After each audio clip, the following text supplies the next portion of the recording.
today I am actually going to take a break from the Takoyaki series because I don't want to spoil any of the dishes for those of you who don't read the manga. But I will give you guys a hint on those who did go forward and read what's coming up next. I am waiting for my blowtorch to arrive in the mail, so I guess you can see whose dish I'll be making next. And for today, I am actually going to make takoyaki because it is one of my absolute most favorite street foods of all time. I make it quite often, pretty much every single week. And the ingredients and the pan, I got most of it online and it's pretty easy to find.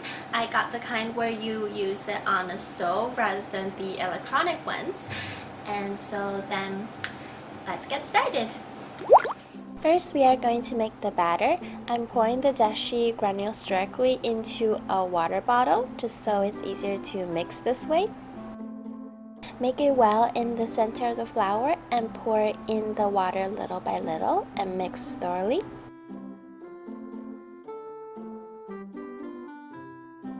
Next, crack in an egg and blend evenly. Then pour the mixture back into the water bottle, or you could use any container that's easy for pouring. Add a teaspoon of soy sauce. I'm using sushi soy sauce for more flavor. And add a tiny pinch of salt. Then cover with a lid and shake to mix everything thoroughly. I actually left this in the fridge overnight, but you don't have to. You could just leave in the fridge for a few minutes and prepare the next few ingredients. For the fillings, dice up some cabbage, slice up really finely, or else you're going to have chunks sticking out of your takoyaki and it doesn't look pretty. Do the same thing to some spring onions and transfer them onto a plate with the cabbages. Here is some pickled ginger that I made earlier this year. Same thing with the others. Mince it up really finely and set it aside. Finally, we are going to prepare the octopus. I have a large octopus leg that's frozen and we are going to cut it up into chunks. And the size of the chunks depend on how large you want them to be.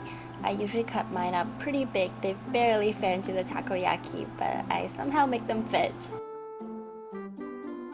Boil the octopus for just a few seconds, not too long. We don't want it to be unchewable.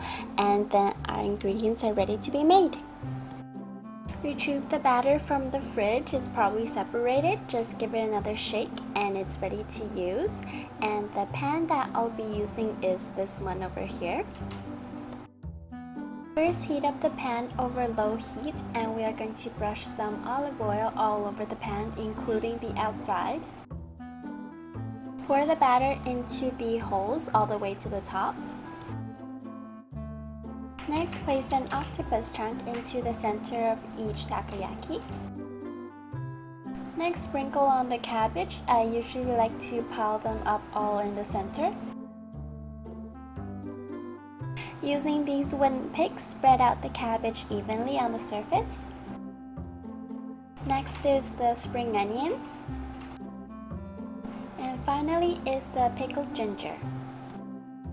When you see the outside surface has hardened, turn the takoyaki onto its side, at the same time trying to stuff as much of the fillings into the center as possible.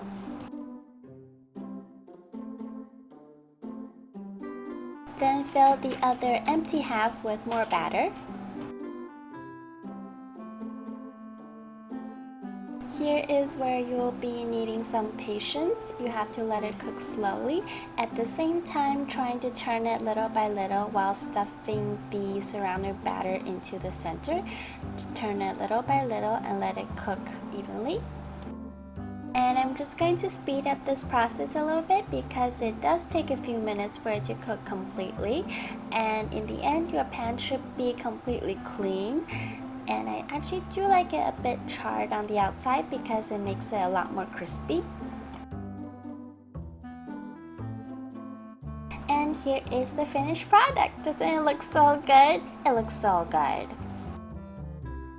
For the final topping, spread on some takoyaki sauce. Then sprinkle on some aonori dried seaweed and some mayonnaise. Last but not least is the dried bonito flakes. Ta-da! Oishii!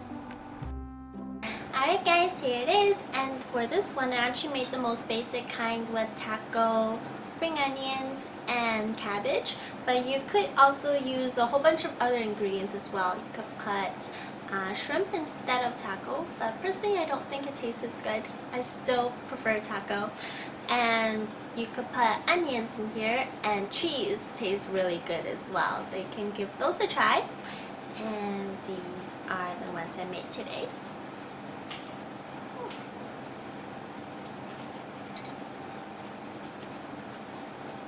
Personally, I think a lot of the takoyaki made at home tastes a lot better than the street kind, because they generally put a lot of dough and not as much fillings, but when you're making it at home you can stuff as much as you want inside, so it's full of different flavor and texture.